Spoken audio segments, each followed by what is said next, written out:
내 말 들으사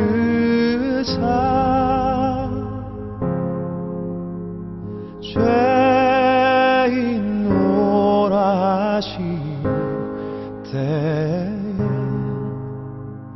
날 부르소서.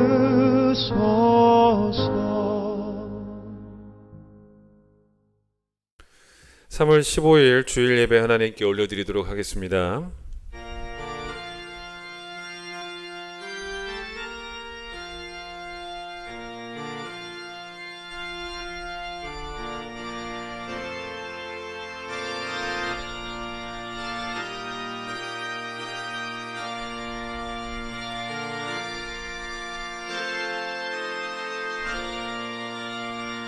오직 여호와는 그 성전에 계시니 온 땅은 그 앞에서 잠잠할지니라. 기쁨으로 여호와를 섬기며 노래하면서 그의 앞에 나아갈지어다. 하나님은 영이시니 예배하는 자가 영과 진리로 예배할지니라. 아멘.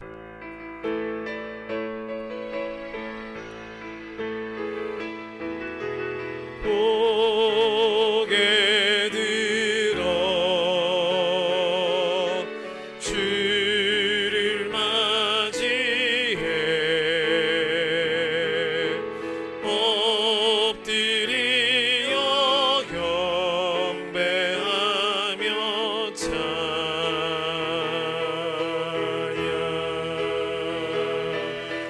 왕의 위엄을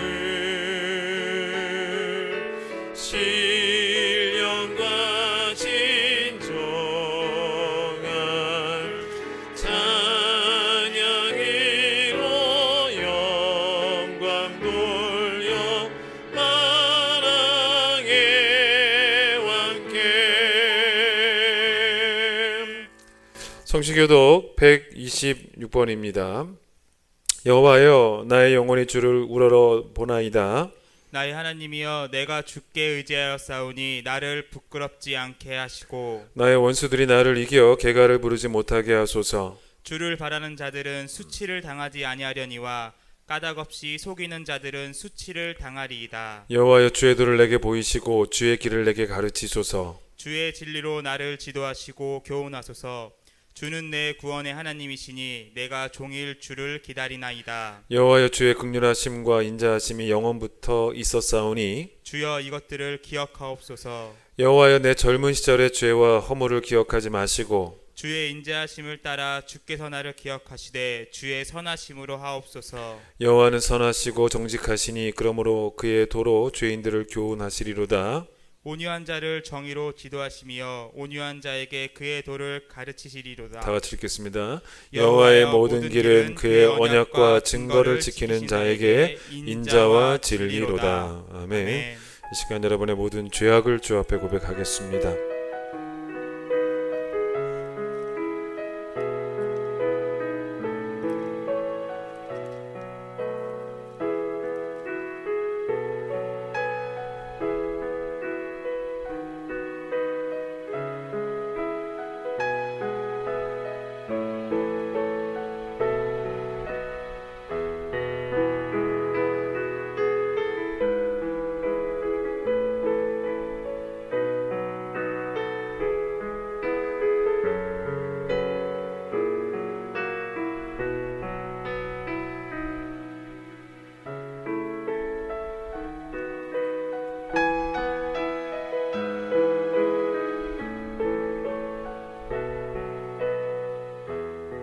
하나님의 주의 인자를 따라 내게 은혜를 베푸시며 주의 많은 긍휼을 따라 내 죄악을 지워 주소서.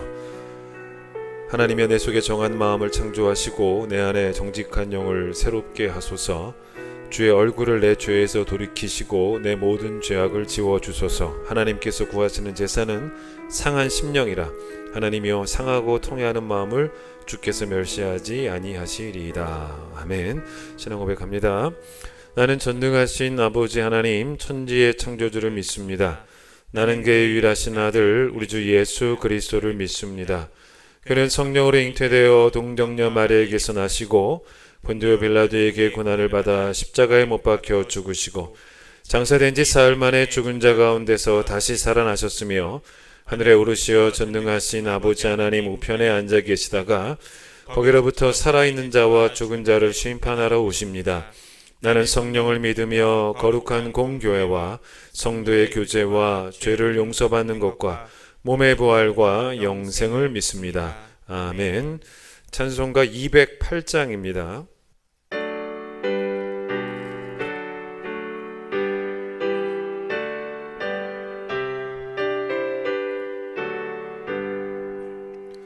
내 주의 나라와 주의 진 성전과 피 흘려 사신 교회를 늘 사랑합니다. 내 주의 교회는 전성과 같아서 눈동자같이 아끼사 늘 보호하시네. 이 교회 위하여 눈물과 기도로 내 생명 다하기까지 늘 봉사합니다. 성도의 교제와 교회의 위로와 구주와 맺은 언약을 늘 기뻐합니다. 하늘의 영광과 베푸신 은혜가 진리와 함께 영원히 시원에 넘치네. 아멘. 오늘 우리에게 주시는 말씀은 고린도 후서를 보도록 하겠습니다. 고린도 후서 11장입니다. 신약성경 298페이지, 신약성경 298페이지 고린도 후서 11장 28절로 30절, 고린도 후서 11장 28절로 30절 제가 읽도록 하겠습니다. 이 외의 일은 고사하고 아직도 날마다 내 속에 눌리는 일이 있으니 곧 모든 교회를 위하여 염려하는 것이라. 누가 약하면 내가 약하지 아니하며 누가 실족하게 되면 내가 애타지 아니하더냐. 내가 부득불 자랑할진대 내가 약한 것을 자랑하리라. 아멘. 오늘 기도는 문은숙 권사님의 기도십니다. 제가 대신해서 읽도록 하겠습니다.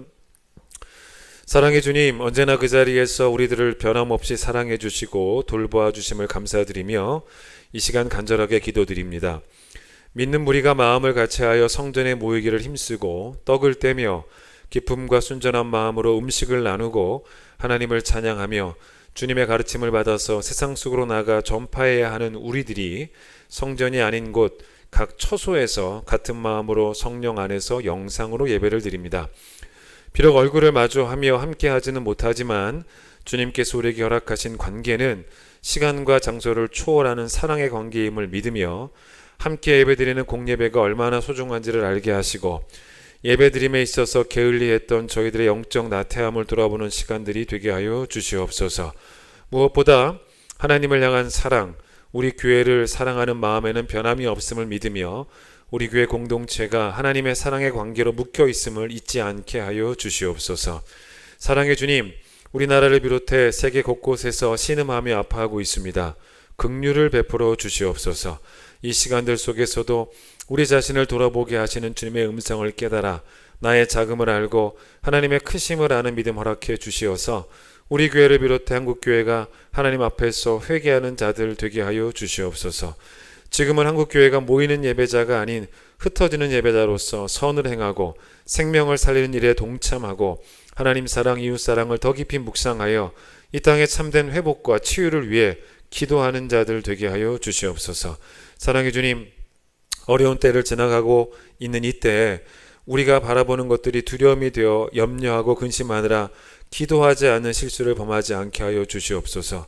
하나님이 우리의 산성이시고 요새시며 소망이 되시며 능력이며 피할 바위이심을 믿어 이런 상황 속에서 바라보는 기준이 하나님의 기준으로 바라볼 때 능히 이길 수 있음을 기억하여 고난 속에서도 여전히 우리의 믿음을 증거할 수 있는 자들 되게 하여 주시옵소서.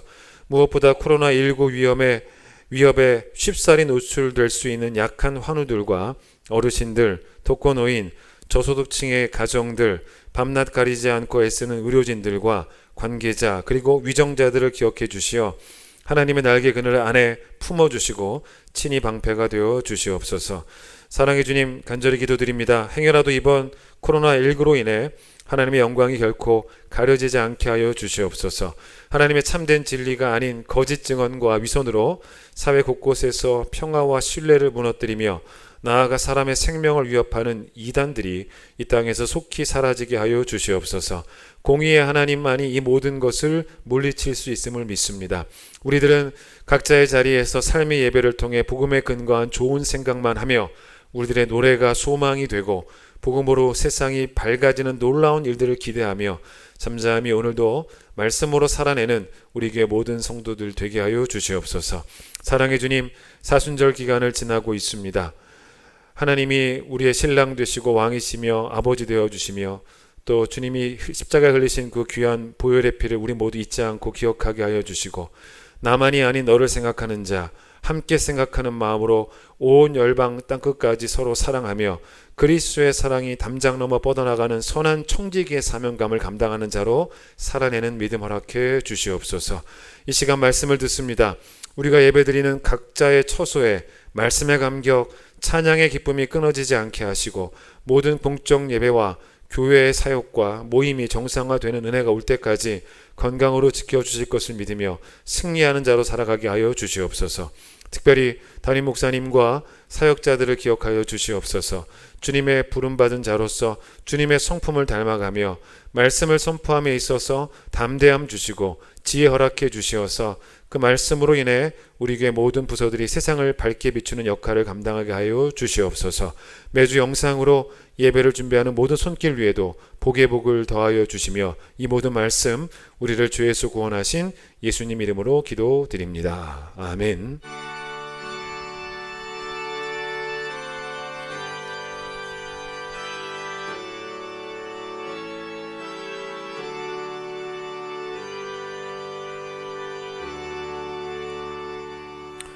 이 시간 김창수 집사님 봉헌송 하시며 하나님께 예물 드리도록 하겠습니다.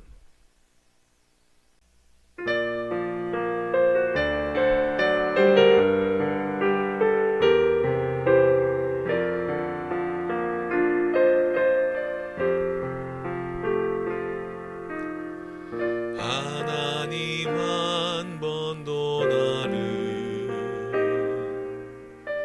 실망시킨 적 없으시고 언제나 공평과 은혜로 나를 지키셨네. 하나님 한 번도 나를 실망시킨 적 없으시고 언제나 공평과 은혜로 나를 지키셨네. 오 신실하신 주, 오 신실하신 주, 내 너를 떠나지도 않으리라. 내 너를 버리지도 않으리라.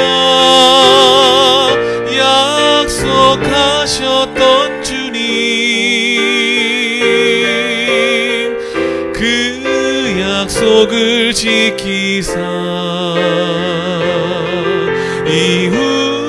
이후로도 영원토록 나를 지키시리라 확신하네.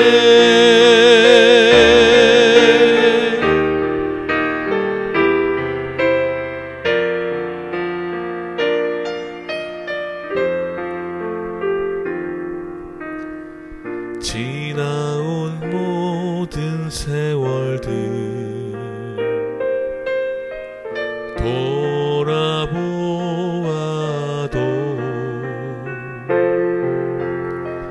그 어느 것 하나 주의 손길 안 미친 것 전혀 없네. 오 신실하신 주, 오 신실하신 주, 내 너를 버리지도 않으리라. 내 너를 떠나지도 않으리라. 약속하셨던 주님, 그 약속을 지키사 이후로도 영원토록 나를 지키시리라 확신하네. 나를 지키시리라 확신하네.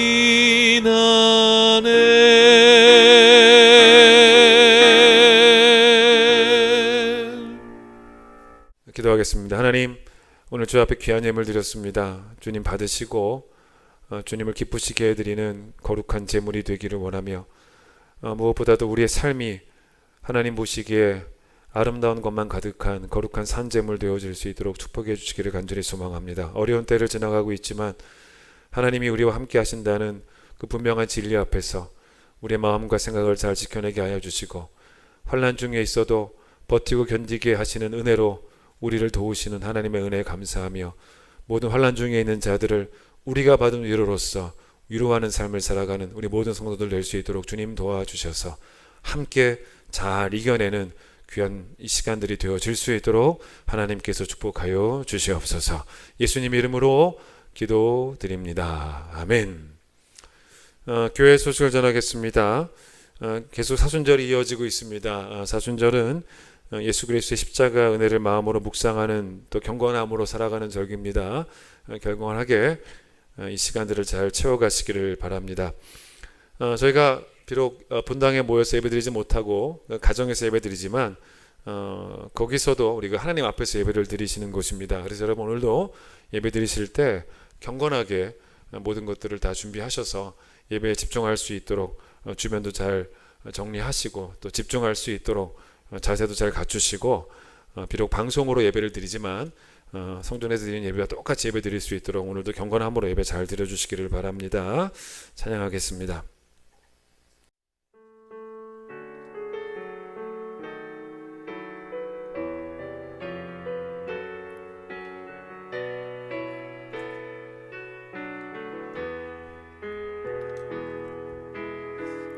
나의 영혼이 잠잠히 하나님만 바라며 나의 구원이 그에게서 나는도다.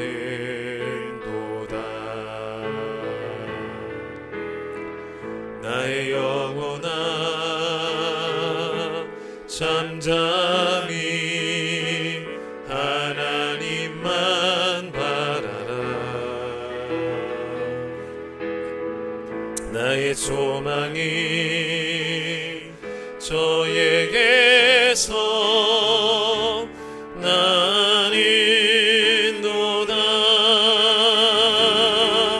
오직 주만이 나의 반석 나의 구원이시니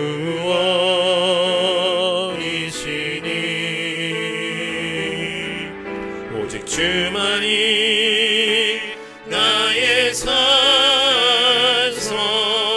내가 요동치 아니하리.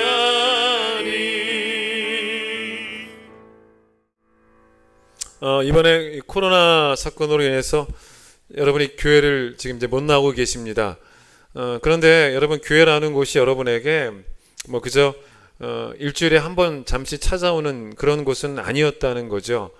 일주일에 한 번 잠시 들리는 곳이 여러분 교회였다면 잠시 교회에 오지 못하는 지금 이 시간들이 여러분들에게 그렇게 대단한 상실감은 아닐 것 같습니다.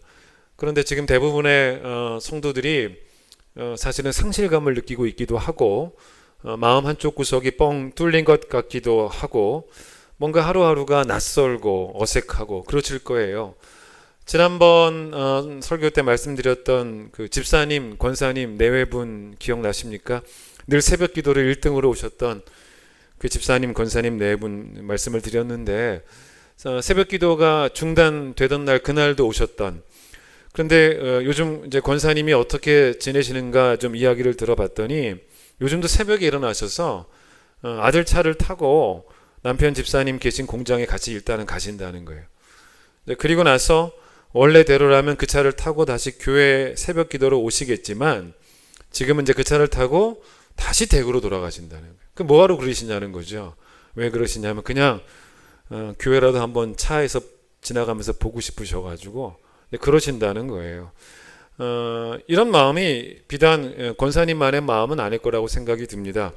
SNS에 우리 교회 성도들이 우리 교회에 관한 글을 요즘 참 많이 이제 올리시는데 멀리서 교회를 찍어서 올리는 분도 계시고 어떤 분은 교회 뒤편에 주차된 그 교회 차를 보면서 눈물을 흘리는 분도 계셨던 것 같고 또 집에서 방송을 보시면서 예배를 드리시면서 눈물을 흘린다는 분들도 너무 많고 그렇게 우리에게 이미 이 큰 기쁨 교회는 너무 중요한 곳이 되어 버렸습니다.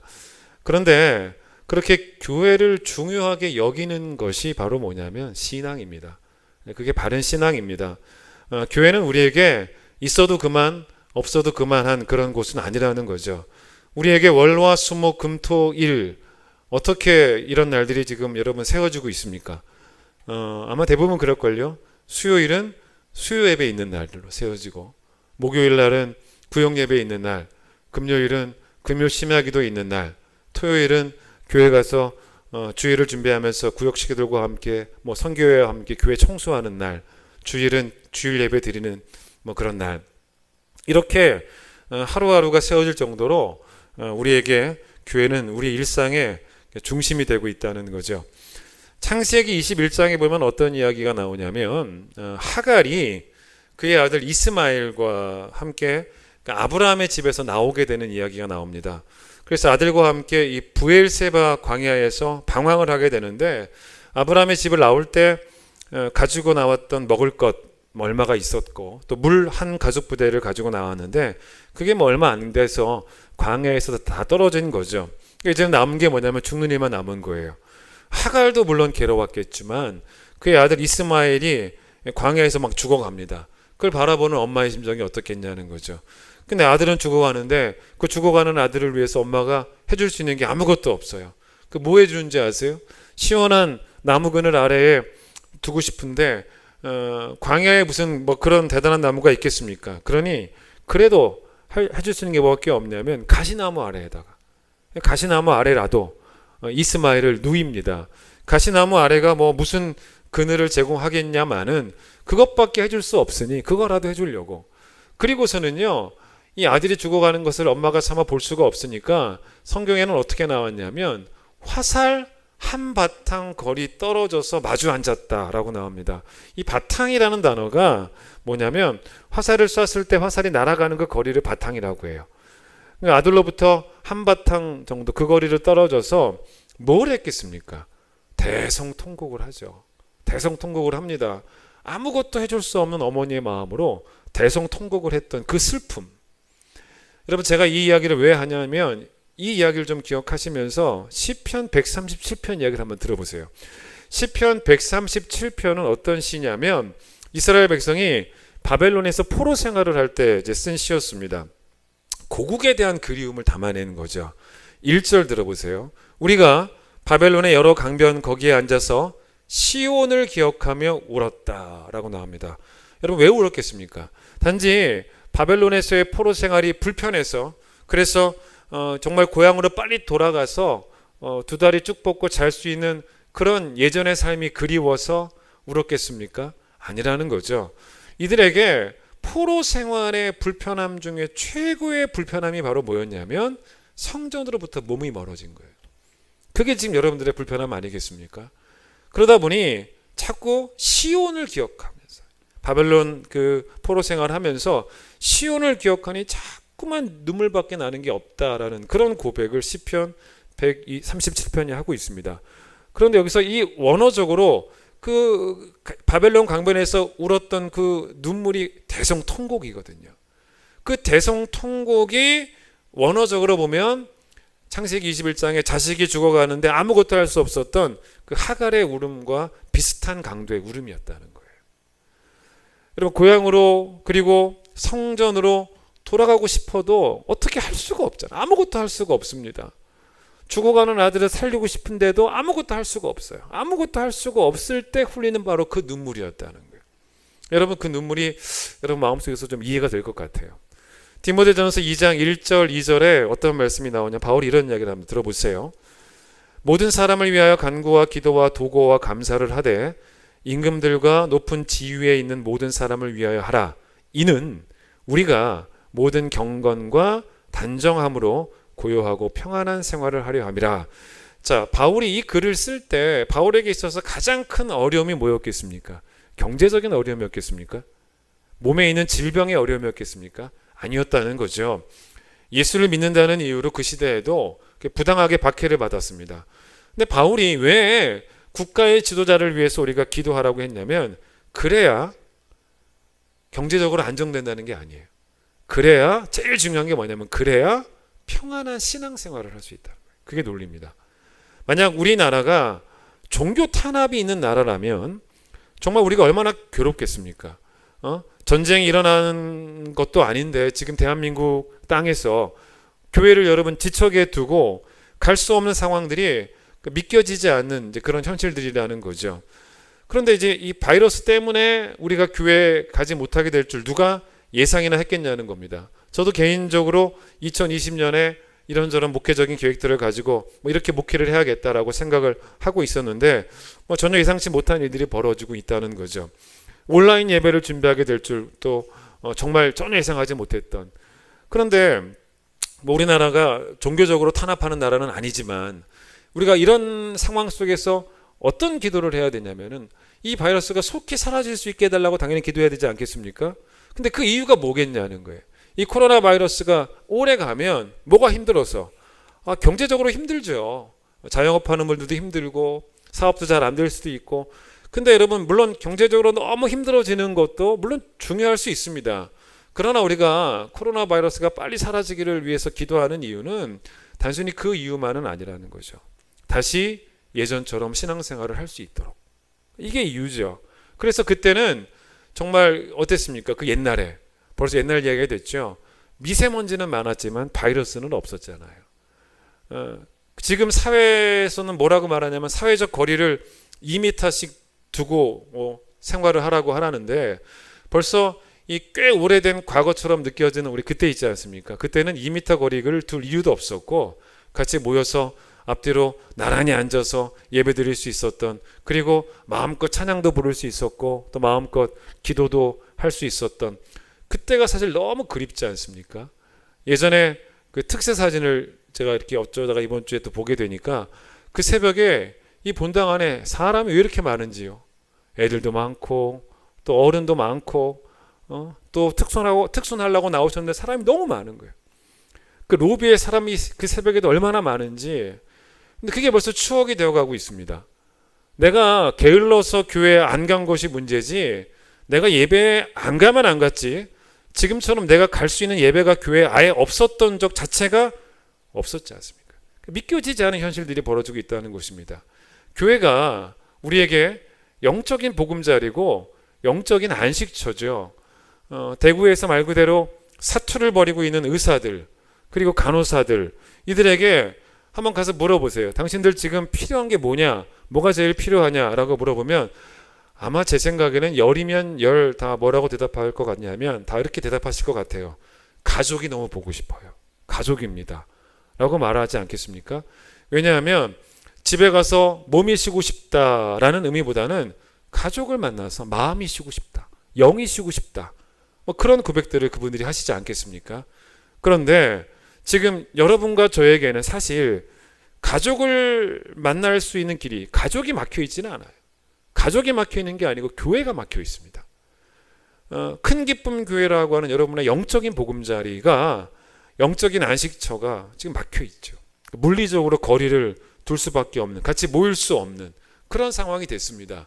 여러분, 그러니 우리가 하나님의 은혜를 구하면서 기도할 수밖에 없는 거죠. 코로나 바이러스가 속히 사라져서 교회에 모일 수 있게 해달라고 주중에 성도들과 주고받는 이렇게 문자나 연락을 통해서 성도들이 잘 견뎌내주고 계시고 또 여전히 의리가 있어서 고맙기도 하고 감사하기도 합니다. 그런데 초대교회의 모습을 한번 생각해 보세요. 듣기만 해도, 제가 읽어드릴 거지만 듣기만 해도 저도 읽어드리는 저도 입가에 웃음이 생기는, 미소가 띄어지는 그런 모습 아닙니까? 한번 들어보세요. 사도행전 2장 42절로 47절입니다. 그들이 사도의 가르침을 받아 서로 교제하고 떡을 떼며 오로지 기도하기를 힘쓰니라. 사람마다 두려워하는데 사도들로 말미암아 기사와 표적이 많이 나타나니 믿는 사람이 다 함께 있어 모든 물건을 서로 통용하고 또 재산과 소유를 팔아 각 사람의 필요를 따라 나눠주며 날마다 마음을 같이하여 성전에 모이기를 힘쓰고 집에서 떡을 떼며 기쁨과 순전한 마음으로 음식을 먹고 하나님을 찬미하며 또 온 백성에게 칭송을 받으니 주께서 구원받는 사람을 날마다 더하게 하시니라. 자, 교회가 어떻게 탄생했냐면요, 예수께서 승천하시고 난 이후에 성령을 보내주시면서 성령 받은 자들의 모임이 곧 교회의 출발이 된 것입니다.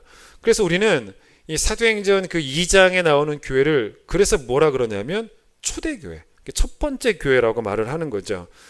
근데 사실 우리 인생의 목표가 뭐냐면, 우리 인생의 목표는 뭐 세상에서 성공하는 것, 부자가 되는 것, 뭐 그런 게 아닙니다. 여러분, 누군가 여러분에게 인생의 목표가 뭐냐라고 질문하면 이렇게 대답하세요. 성령 충만이라고. 성령 충만이 우리 인생의 목표입니다. 천국 가는 게 우리 인생의 목표는 아닙니다. 인생의 목표라는 게 뭡니까? 사는 날 동안의 목표잖아요. 그러니까 사는 날 동안의 목표니까 사는 날 동안의 우리의 목표는 성령 충만이에요. 그런데 사도행전 2장에 나오는 이 초대교회의 모습, 그 안에 있었던 성도들의 모습이 바로 뭐냐면 성령 충만입니다. 그런데 그 성령 충만한 삶이 교회를 중심으로 펼쳐지더라는 거예요. 그 성령 충만한 삶이 교회 없이는 안 되더라는 겁니다. 교회를 중심으로 구현되고 있더라는 것입니다. 모여서 서로 사랑했다고 하지 않습니까? 여러분, 모여서 서로 사랑하는 것도 성령 충만이에요. 모여서 예배드리는 것도 성령 충만입니다.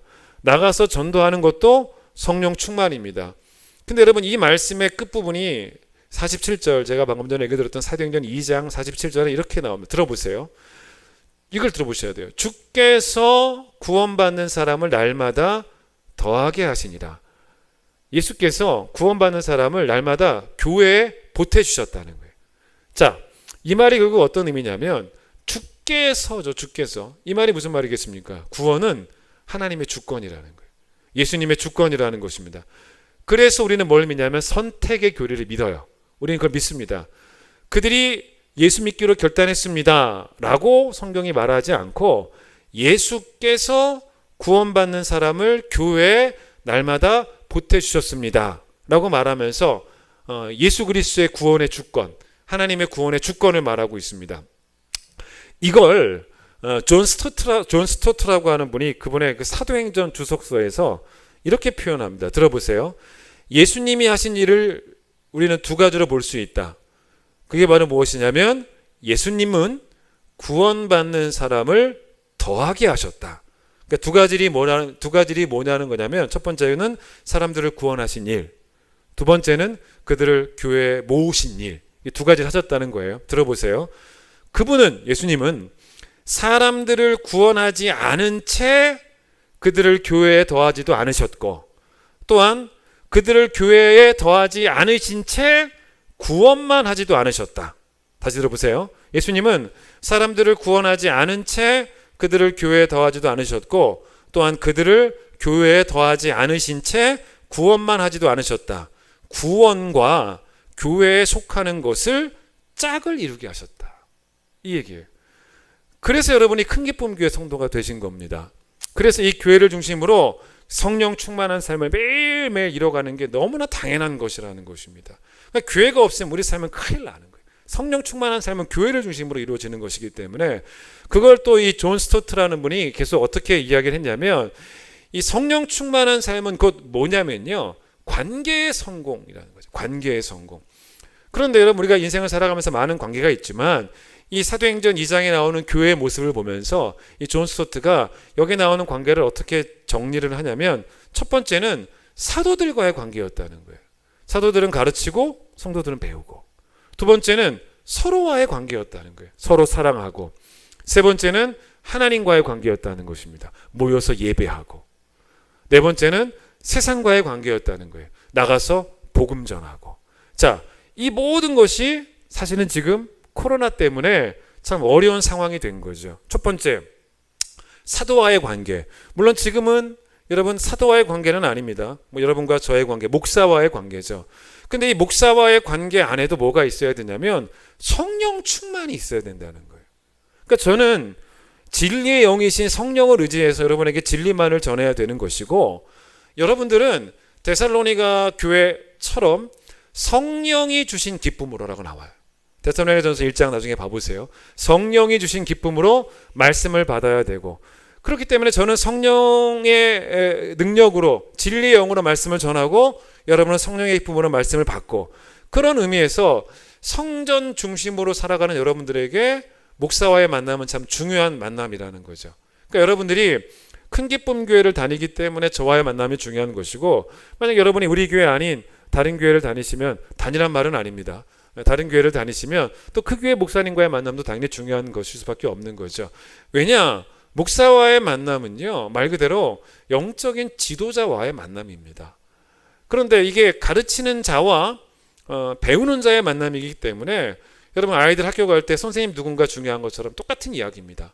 그래서 그 만남조차도 지금은 사실은 일주일에 한 번 방송을 통해 만나니 참 아쉬울 수밖에 없다는 거죠. 두 번째, 서로의 관계도 성령 충만이 있어야 되는데, 물론 우리가 만나지 않고도 사랑할 수야 있긴 하겠지만은요, 만나서 할 수 있는 사랑도 많잖아요. 근데 그걸 못하니까 사실은 아쉽다는 거죠.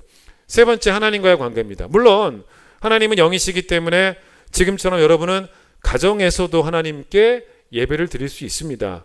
그러나 하나님을 예배 드릴 수는 있겠지만, 초대교회처럼 또 예전처럼 모여서 함께 예배는 못 드리는 상황이라는 거죠. 예배를 못 드리는 게 아니라 모여서는 못 드리는 그런 상황이니까 안타깝다는 거죠. 네 번째, 세상과의 관계도 어떻습니까? 사회적 거리를 두라고 하니까 사실 전도하는 일도 쉽지는 않습니다. 여러분 온라인으로 드리는 이 예배, 오늘 이 예배는 지금 이 상황 속에서 우리가 선택할 수 있는 최선의 선택일 뿐이지, 계속 이렇게 되는 건 절대로 우리가 바라는 건 아니라는 것입니다. 초대교회의 모습처럼 우리의 성령 충만한 삶이 교회에 모이기를 힘쓰면서, 그리고 세상으로 또 파송되어지면서 구현되어야 되는 것은 사실 분명한 사실이라는 거죠.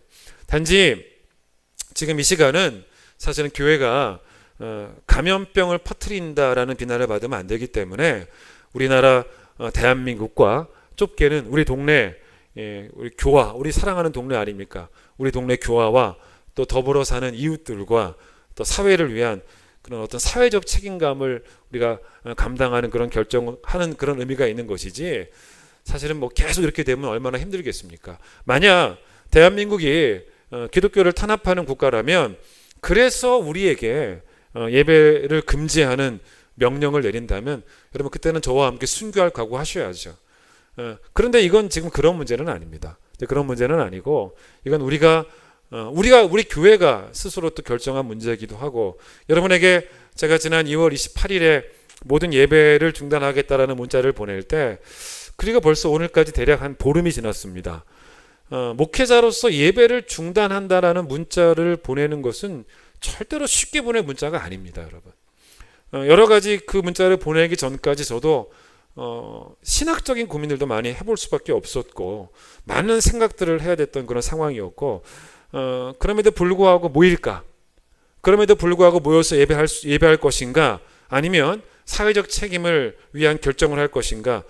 그런 고민들을 그때 했다는 거죠. 그렇게 이제 보름 정도가 이제 지났다는 것입니다.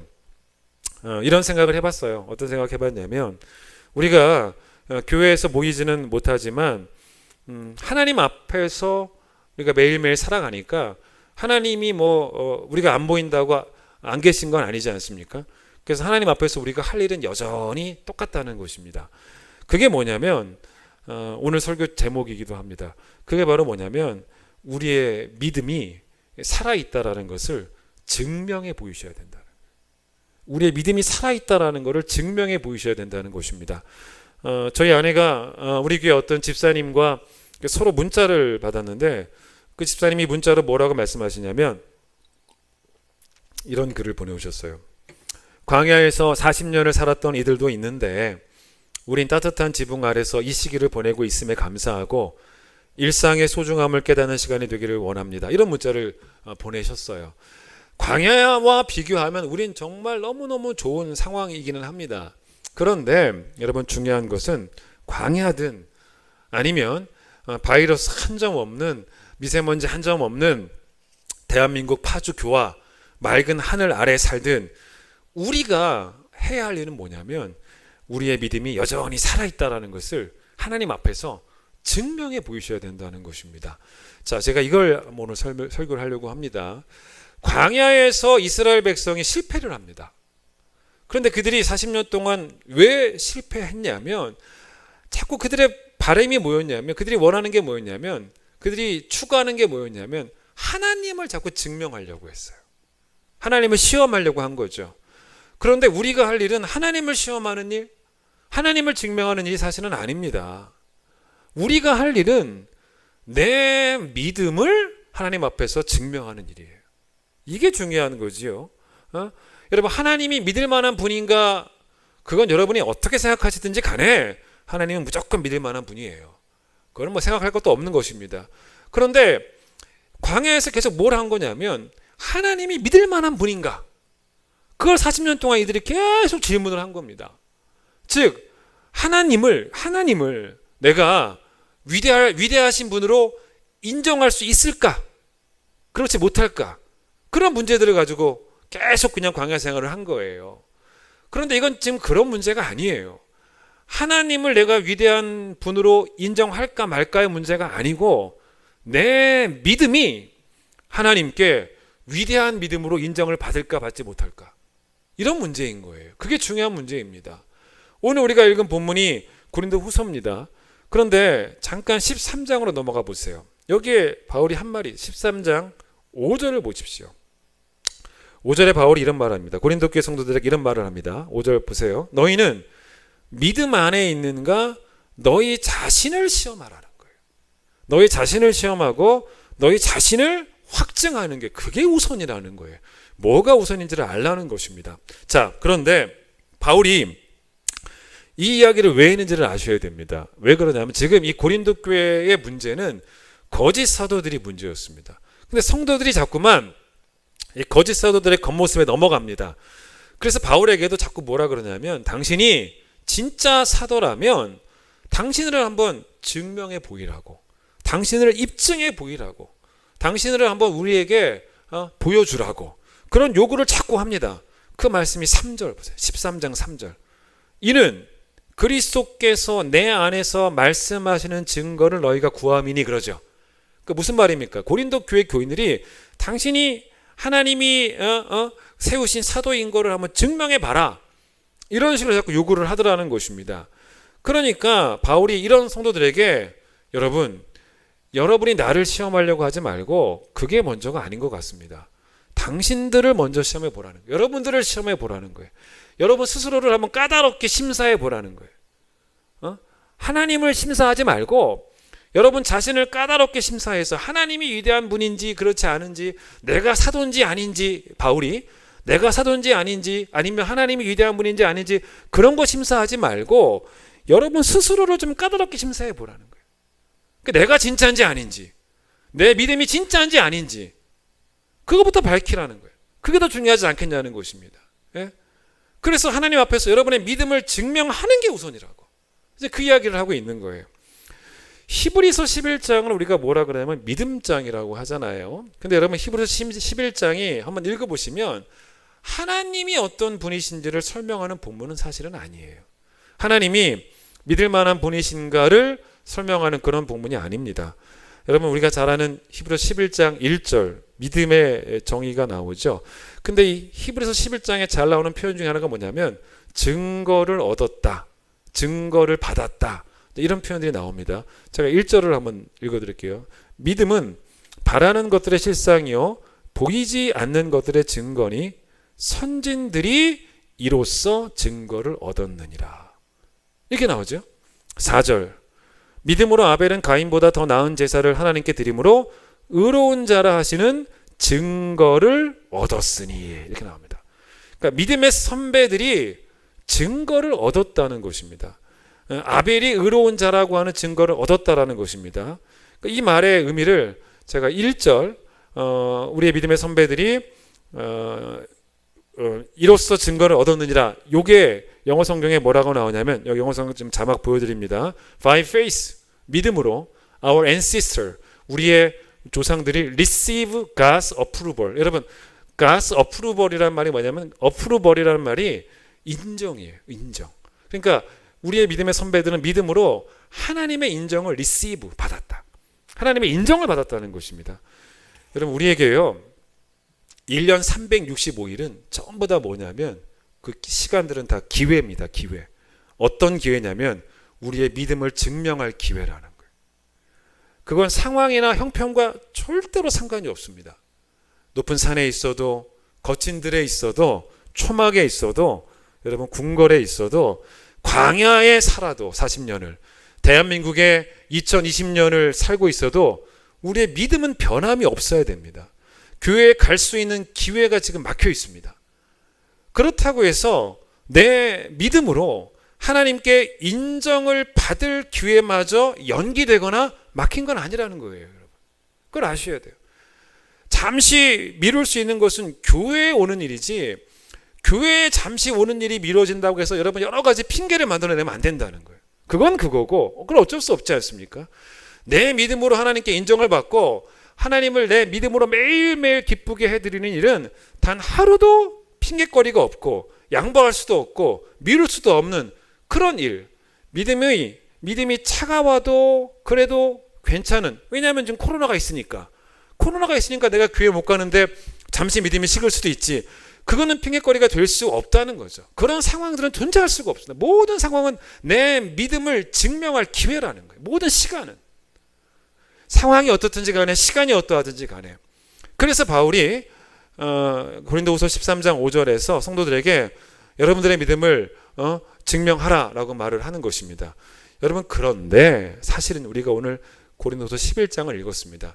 바울이 이 말을 하기 전에 고린도후서 13장 5절 성도들에게 여러분들의 믿음을 증거하십시오, 증명해내십시오 라고 말하기 전에 이미 바울은 이 앞에서 자기가 참된 사도라는 것을 증명했어요. 자기 믿음을 이미 증명했습니다. 그게 고린도후서예요. 고린도후서는 자기가 참된 사도이라는 것을, 자기의 참된 믿음을 증거하려고 쓴 편지이기도 합니다. 그 내용이 우리가 오늘 읽은 본문인데, 바울이 자기가 참된 사도임을 증명하려고 애썼던 그 내용이 고린도후서 11장 12장에 주로 이렇게 집중되어 있습니다. 여기서 바울이 거짓 사도들과 자기를 이렇게 비교를 하고 있습니다.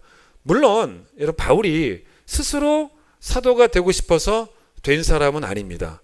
그거를 바울이 고린도후서 1장 1절에 뭐라고 말하냐면, 하나님의 뜻으로 말미암아 그리스도 예수의 사도된 바울이라고 말합니다. 그러니까 자기를 사도로 세운 분은 하나님이다 라고 말하면서 이보다 더 중요한 자격은 없죠. 내가 사도인 이유는 하나님이 세우셨으니까, 뭐 그런 이유를 이야기합니다. 또 우리가 오늘 읽지는 않았지만 고린도후서 12장에 보시면 바울이 어떤 이야기를 하냐면 자기가 환상을 본 이야기를 합니다. 환상과 계시를 받은 이야기를 합니다. 여러분, 신천지가 이번에 아주 그냥 많이 드러났죠. 근데 신천지 이만희가 자기가 하나님께 뭐 계시를 받아가지고 뭐 자기만 뭐 요한계시록을 해석할 수 있는 뭐 이긴 자니 뭐 보혜사니 뭐 그런 헛소리를 하고 있습니다. 그런데 신천지 이만희가 자기가 하나님께 계시를 받아서 자기만 요한계시록을 해석할 수 있다 이런 말을 하고 있는데, 사실 그거는 새빨간 거짓말 아니겠습니까? 바울이 환상과 계시를 받은 건 진짜지만 이만희는 가짜죠. 제가 지난 화요일에 PD수첩을 이렇게 보니까 신천지 이야기를 하더라고요. 근데 PD수첩에서 사진 하나 보여주는데 저는 처음 봤어요. 이미 뭐 보셨던 분들 계시겠지만 저도 이건 처음 봤습니다. 한번 보세요. 보이시죠? 이게 위에 있는 그림이 레오나르도 다빈치의 최후의 만찬 그림입니다. 여러분 잘 보신 그림이죠? 그 밑에 보세요. 이만희가 똑같이 12지파장들이겠죠 아마? 똑같은 사진을 찍은 거예요. 웃긴 사람입니다. 정신 나간 사람이죠. 이런 식으로 자기를 신격하고 있지 않습니까? 자, 그런데 바울이 다시 한번 이 고린도서 12장 이야기를 해보시면 12장에서 자기가 어떤 환상을 본 이야기를 합니다. 근데 6절을 보세요. 12장 6절. 그러니까 1절로 5절까지가 자기가 환상을 본 이야기를 쭉 해요. 근데 바울이 이런 얘기를 하면서도 약간 부담스러워해요. 그 이유가 있습니다. 이게 이만희와 다른 점이에요. 부담스러워합니다. 뭐라 그럽니까? 6절. 내가 만일 자랑하고자 하여도 어리석은 자가 되지 아니할 것은 내가 참말을 말하니까. 이만희는 어리석은 자죠. 거짓말을 말하니까. 자기는 거짓말을 말하는 게 아니니까. 바울은 나는 진짜 말을 하는 거니까 내가 이렇게 말한다고 해서 이게 내가 어리석은 자가 되는 건 아니다. 난 진짜를 말하고 있는 거니까. 근데 그 다음 보세요. 뭐라 그럽니까? 그러나 누가 나를 보는 바와 내게 듣는 바에 지나치게 생각할까 두려워해서 그만하겠다는 거예요. 이게 차이예요. 이만희와. 그러니까 자기는 그런 환상을 보고 계시를 받았다라고 참말을 하고 있지만, 내가 이런 얘기를 한다고 해서 여러분들이 나를 혹시라도 인간 이상의 존재로 여길까봐 난 그게 또 부담스럽다는 거예요. 바울은 행여라도 교인들이 자기를 너무 높일까봐 그게 너무 싫었기 때문에, 여러분 이게 바로 이만희와의 차이점이에요. 여러분 이만희는 자신이 인간 이상의 높임을 받는 존재로 이렇게 받으려고, 존재로 여김 받으려고 자기가 뭐 계시를 받았다. 여러분 청도 가신 분 계세요 요즘? 성지라면서요, 성지. 예? 여러분 바울 태어난 곳이 뭐 성지가 어디 있습니까? 우리 그런 것도 없지 않습니까? 그러니까 이 사람은 자기가 이만희는 인간 존재 이상으로 높임 받으려고 자기는 계시를 받지도 않았는데 받았다고 거짓말하면서 사람을 속이고 높임 받으려고, 여러분 그렇게 속은 사람이 놀랍죠. 30만 명이라는 거예요. 너무 놀랍습니다.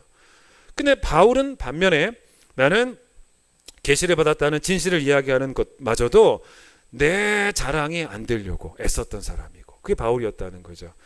이런 것들로도 바울이 자기의 사도권을 주장합니다. 두 가지. 첫 번째, 나는 하나님 뜻으로 사도가 됐다. 두 번째, 난 계시도 받았다. 여러분 그런데 오늘 읽은 본문은 그것보다 제가 다른 부분을 강조하고 싶다는 거예요. 바울이 자기가 사도권을 주장하는 것을 두 가지를 더 강조합니다. 눈에 띄는 두 가지가 있어요. 첫 번째가 바로 뭐냐면 30절이라는 거예요. 내가 사도인 것, 다른 말로 바꿔볼까요? 내가 좋은 성도인 것, 다른 말로 바꿔볼까요? 내 믿음이 살아있다는 것. 내 믿음이 살아있다는 것은 이걸 통해 입증할 수 있다는 거예요. 첫 번째가 뭐냐면 나는 나의 약함을 자랑한다는 거예요. 약함을 자랑한다는 것입니다. 11장 30절. 내가 부득불 자랑할진대 내가 약한 것을 자랑하리라. 그러니까 자신의 약함을 자랑한다는 것은 결국 자기를 자랑하는 게 아닙니다. 나를 자랑하는 게 아니고 약함을 자랑한다는 것은 뭐냐면 내가 약할 때 나를 강함으로 붙잡아 주시는 하나님을 자랑하는 거예요. 결국은. 여러분 이게 어떤 예를 들면 가장 쉬운 예가 될 수 있냐면 번쩍번쩍 빛나는 금덩어리가 있는데, 여러분 그 금덩어리를 금그릇에 담을 수 있지 않습니까? 그런데 이 금덩어리를 금그릇에 담을 때랑 이 금덩어리를 흙그릇에 담을 때랑 여러분 두 가지를 비교해 보세요. 금덩어리가 눈에 띄는 거는 어떤 경우냐는 거죠. 금그릇입니까? 아니면 흙그릇입니까? 흙그릇이라는 거죠. 흙그릇이라는 것입니다. 그러니까 흙그릇에 금덩어리가 들어있을 때 금덩어리가 빛나 보이잖아요. 지금 바울이 그 얘기를 하는 거예요. 여러분 이번 코로나를 통해서 우리가 정말 더더욱 깨닫게 되는 것이 뭐냐면 우리 인간의 연약함입니다. 철저하게 다시 한번 깨닫게 됩니다. 인간이라는 존재가 사실 여러분 꽤 대단해 보이는 그런 세상을 살고 있어요. 우리가 사실은 그런 문명 속에 살아갑니다. 흔히 말하는 과학의 발전이 인간의 무한한 가능성처럼 보입니다. 뭐 과학 가지고 뭐든 다 할 것 같아 보이는 그런 시대를 살고 있습니다. 그렇게 막 세상이 돌아가고 있는데 그러니 사람들이 하나님을 믿질 않죠. 왜냐하면 세상이 너무 좋아지니까. 여러분 근데 세상이 그렇게 좋아져도요, 코로나라는 바이러스 앞에서 인간이 속수무책이에요. 아무것도 못해요. 아무것도 못합니다. 어느 나라인들 또 어느 개인인들 할 수 있겠냐는 것입니다. 여러분 아무리 세상이 발전하고 살기 좋아져도 여러분 인간이 질그릇 같은 존재라는 것. 그런데 여러분 질그릇 같은 그런 인간의 존재가 세상이 좋아진다고 해서 영화에 나오는 슈퍼맨처럼 좋아지는 건 아니라는 거예요. 절대로 아닙니다. 여러분 놀라운 이야기가 뭐냐면 아담 때나 지금이나 인간의 실존은 똑같아요. 연약함이에요. 한 개도 바뀐 게 없습니다. 시편 37편 4절 말씀과 5절 말씀이 좋은데 4절에 뭐라고 나오냐면 여호와를 기뻐하라 저가 너의 마음의 소원을 이루어 주시리라 라는 말씀이 나와요. 근데 5절에 뭐냐면 너의 길을 여호와께 맡기라 라는 말씀이 나옵니다. 저는요 이 순서가 중요하다고 봅니다. 4절 읽고 5절을 읽으셔야 돼요. 여러분 4절을 읽고 5절을 읽는 게 맞습니다. 4절에 뭐라고 나오냐면 하나님을 기뻐하라는 거예요. 5절에 뭐냐면 우리 인생을 하나님께 맡기라는 겁니다. 자, 우리가 사람들끼리 서로가 서로를 기뻐할 수 있죠. 근데 서로가 서로를 기뻐하는 건 뭡니까? 서로가 각자가 완전해서가 아니죠. 우리는 완전해서 기뻐하는 게 아닙니다. 완전하지 않아도 사랑하니까 기뻐하는 거예요. 사랑하니까 기뻐하고 정말 교회 안에서 만난 성도들도 또 가족의 남편, 아내, 자식들도 완전해서가 아니고 사랑하니까 기뻐합니다. 여러분 그런데 우리가 하나님을 기뻐하는 이유는 달라요. 우리가 하나님을 기뻐하는 이유는 하나님이 완전하시기 때문이에요. 하나님이 완전하지 않으셔도 우리가 하나님을 기뻐할 수 있는 건 아니에요. 이건 명확한 이야기입니다. 하나님이 완전하시지 않으면 하나님을 기뻐하지 않으셔도 되는 거예요. 그럴 필요가 없습니다. 그런데 여러분 하나님이 완전하시지 않으면 하나님은 또 하나님이 안 돼 버리잖아요. 그것도 말이 안 되는 거죠. 그래서 하나님이 완전하시기 때문에 우리가 하나님을 기뻐하는 겁니다. 대략 여러분 4,000년 전에 정확하게 카운트하기보다는 대략 한 4,000년 전에 홍해 바다 앞에 서 있었던 이스라엘 백성들. 4,000년 전 이야기입니다. 그리고 4,000년 지난 지금 2020년에 코로나 바이러스 앞에 서 있는 우리 비교해 보세요. 똑같아요. 똑같습니다. 뭐가 바뀌었습니까? 아무것도 할 수 있는 게 없어요. 그리고 4,000년 전에 홍해바다 앞에 섰었던 우리 인간의 실존과 코로나 바이러스 앞에 서 있는 지금 우리의 실존이 똑같기 때문에 이걸 해결하는 방식도 똑같을 수밖에 없어요. 안 바뀌었습니다. 바뀌지 않아요. 앞으로도. 여러분 이건 우리가 해결하는 게 아니라 하나님이 해결하셔야 되는 거예요. 여러분 우리는 이 시간 하나님을 변함없이 믿을 수밖에 없습니다. 당연한 거예요. 하나님의 은혜가 너무너무 필요할 때입니다. 그래서 시편 30편에서 뭐라고 말한 거냐면 우리가 오늘도 하나님을 기뻐하는 게 먼저라는 거예요. 하나님을 기뻐해야 된다는 거예요. 그래야지만 하나님을 기뻐해야지만 이 문제도 하나님께 맡길 수 있다는 거예요. 하나님 기뻐하지 못하면 하나님 못 믿는다는 소리니까 맡길 수도 없다는 것입니다.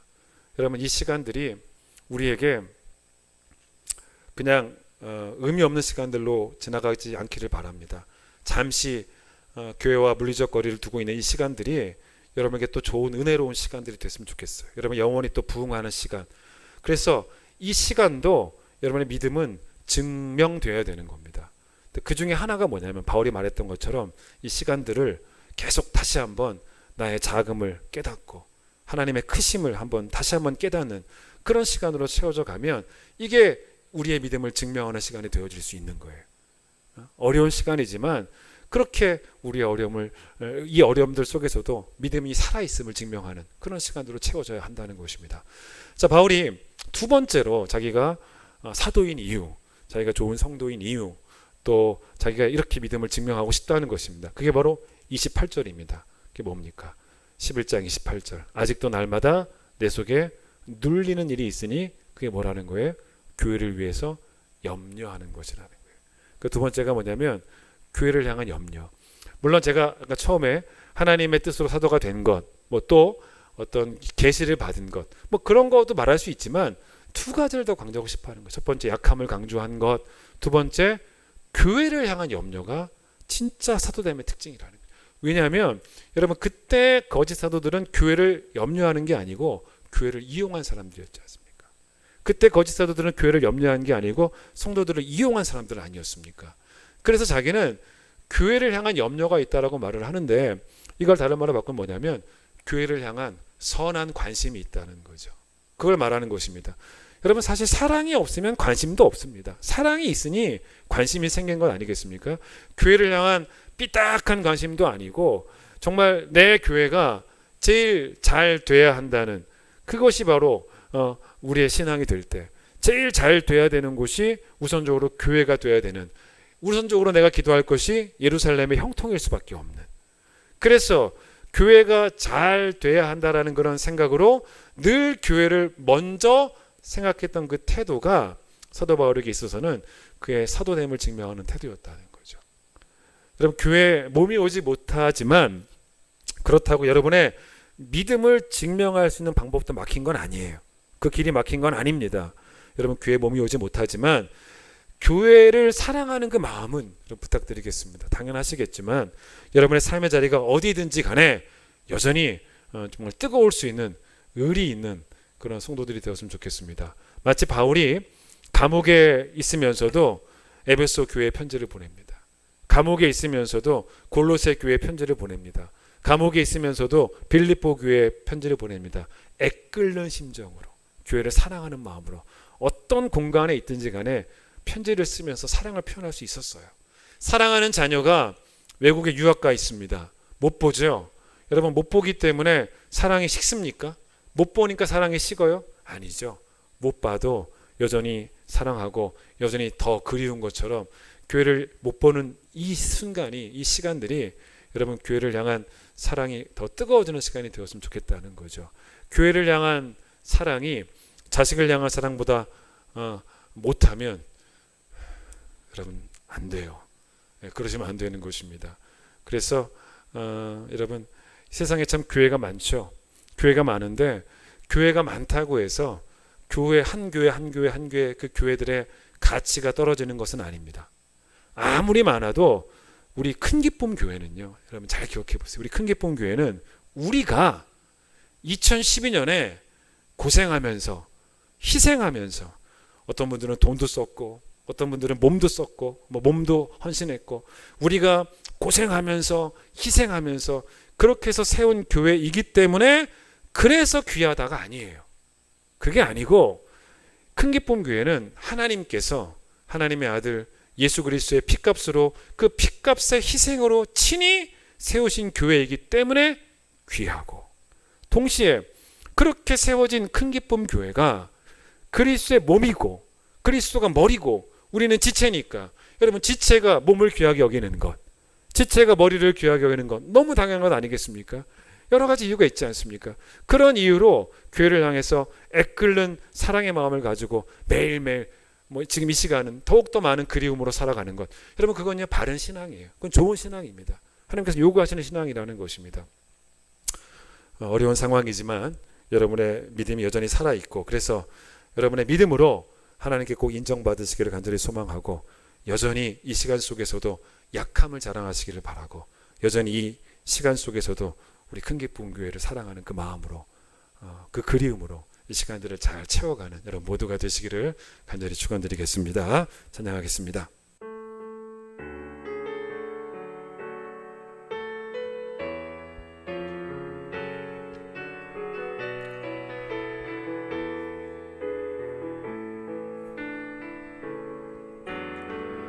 나의 영혼이 잠잠히 하나님만 바라라요. 나의 구원이 그에게서 나는도다. 내 약함을 자랑합니다. 교회를 사랑합니다.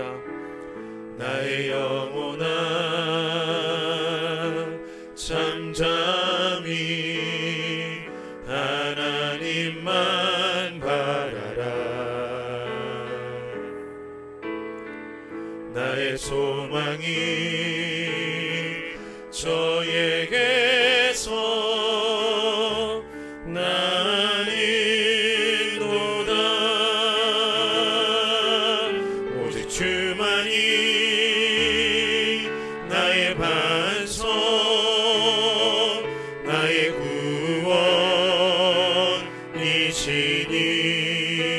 구원이시니 오직 주만이 나의 산성 내가 요동치 아니하리.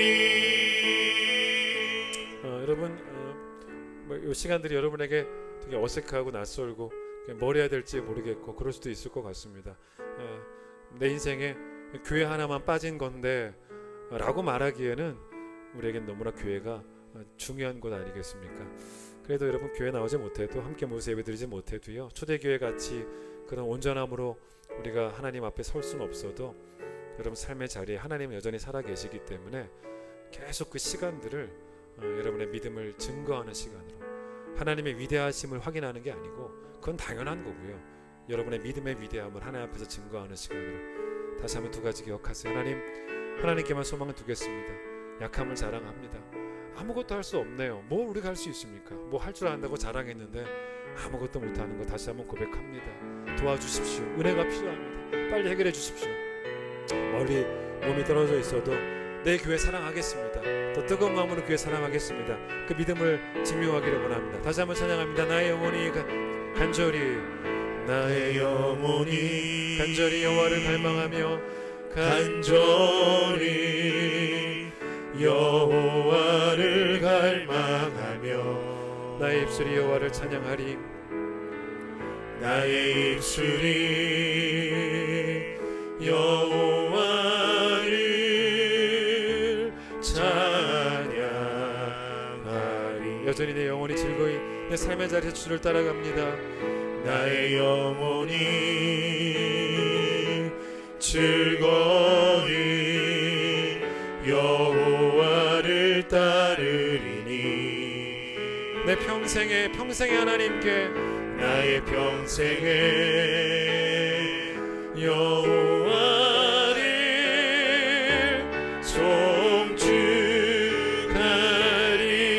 송축하리. 오직 주만이 나의 반석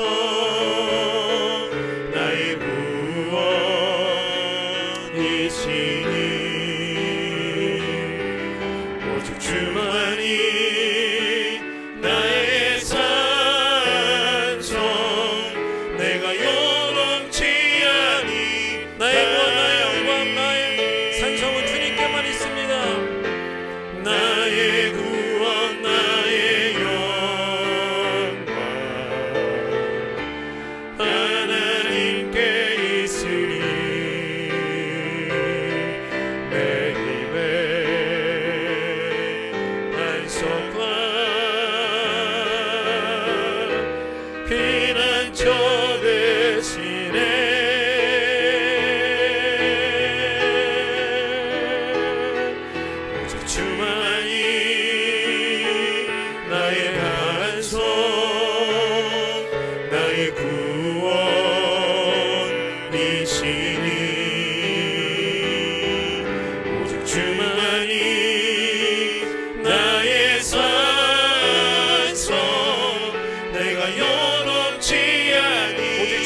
고백합니다.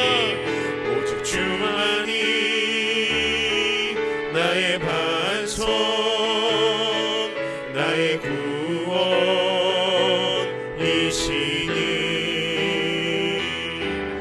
오직 주만이 나의 산성 내가 영원치 아니하리. 하나님, 이 시간들이 우리에게 우리 영적인 게으름을 핑계 삼을 수 있는 시간들이 되게 많지 않습니다. 잠시 교회 나오지 못한다고 해서 내가 영적으로 처져 있거나 눌려져 있거나 게을러 있을 수는 없는 것입니다. 여전히 우리 삶의 자리에 하나님은 살아계시고 하나님은 지금도 우리의 믿음을 보기를 원하시고 우리의 큰 믿음으로 하나님을 기쁘게 해드리기를 원하시고 계십니다. 하나님의 크심을 믿고 나의 작음을 아는 것이 우리의 바른 신앙 아니겠습니까? 하나님 앞에서 우리의 믿음을 증명하는 것이 지금 꼭 필요한 시기이고 그것은 단지 어려운 때만이 아니라 좋은 때도 또 어디에 있든지 간에 어떤 상황 속에서도 매일매일의 하나님께 우리의 매일매일의 믿음을 보여드리는 것이 당연한 성도의 의무이고 또 도리 아니겠습니까? 하나님, 세상이 참 좋아졌습니다. 우주선을 타고 저 멀리 우주에 나가기도 하고 높은 건물을 짓기도 하고 세상이 너무 좋아졌지만 이번에 느낀 것은 그 4,000년 전 홍해바다 앞에 서서 아무것도 할 수 없었던 그들이나 바이러스 앞에 서서 아무것도 할 수 없는 우리나 변한 것은 아무것도 없다는 것입니다. 우리는 여전히 약합니다. 우리는 여전히 우리의 실존은 그저 지그일 뿐입니다. 이 문제는 우리가 해결하는 것이 아닙니다. 하나님 도와주십시오. 은혜 주셔서 우리 성도들이 함께 모여서 예배드릴 수 있도록 평안하게 신앙생활 할 수 있도록 우리 아이들이 학교 갈 수 있도록 하나님 함께 모여서 성령 충만함을 이 성도들로부터 구현할 수 있도록 하나님 도와주시기를 원합니다. 우리 흔들리지 않도록 우리 붙잡아 주시고 마음껏 우리 약함을 자랑하는 시간들 되게 하여 주시고 마음껏 하나님의 강함을 자랑하는 시간들이 하나님의 시간이 되어질 수 있도록 주님 축복하여 주시옵소서. 우리 어르신들 얼마나 더 힘드시겠습니까? 기저질환 있는 분들 조심하라고 하는데 우리 어르신들을 특별히 주께서 보호하여 주셔서 아무도 이 어려운 환경들 속에서 지치지 않고 또 코로나 바이러스에 감염되지 않도록 우리 어르신들을 지켜주시기를 또한 간절히 소망합니다. 또한 기도하는 것은 그래도 우리 교회는 하나님께서 사랑하시는 교회고 그리스도의 피값으로 세우신 교회며 그리스도가 머리 되시고 성도들이 몸이 된 지체가 된 그런 교회 아니겠습니까? 하나님 어디 있든지 간에 교회를 사랑하게 하시고 예루살렘의 형통을 위해 기도하게 해주시고 가장 잘 되어야 되는 것이 우리 교회라고 말할 수 있는 그런 성도들 될 수 있도록 주님 도와주셔서 어디 있든지 간에 의리 있게 교회를 향한 뜨거운 애끓는 심정으로 하나님 앞에 나아갈 수 있는 교회를 향한 사랑으로 하나님 앞에 설 수 있는 귀한 성도들 되게 하여 주시옵소서. 이전에 예수님의 놀라우신 은혜와 하나님 아버지의 그 크신 사랑과 성령님의 감동 감화하심과 교통하심이 오늘도 우리의 믿음이 살아있음을 하나님 앞에 증명하기 위해서 우리 약함을 마음껏 자랑하고 또 교회를 향한 뜨거운 사랑으로 하나님 앞에 서기를 간절히 소망하는 우리 교회와 우리 교회 어르신들과 대한민국 위에 우리 아이들 위해 함께 하시길 간절히 축원하옵나이다. 아멘.